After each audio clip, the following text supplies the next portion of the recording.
and one has to do with the degree you mentioned, sort of energy, I think, or collaboration. I think in particular, the amount to which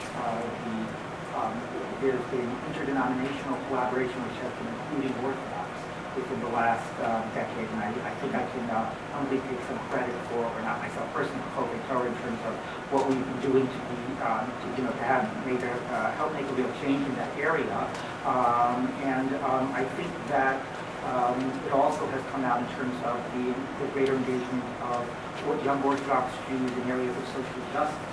But that proof is positive in itself, and it's positive because it creates a basis for them to have sort of shared religious, meaningful activity and helping the world together with rabbinic colleagues of other denominations, peers of other denominations, and so on.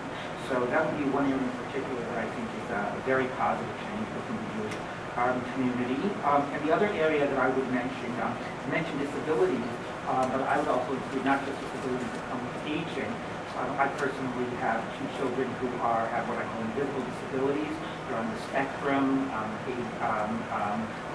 so it's Asperger's type syndrome issues, and I think that our sensitivity, I've as a parent dealt with a lot of sense of exclusion, not necessarily conscious, sometimes it's conscious, but okay, a more passive exclusion from a lot of Jewish institutions as a result.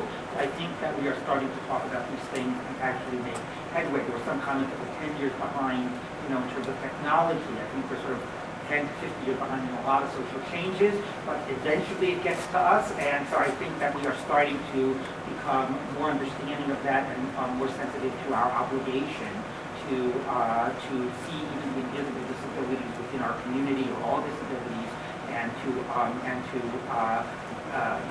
consciously work to include them. One thing also I'll mention is mental health issues.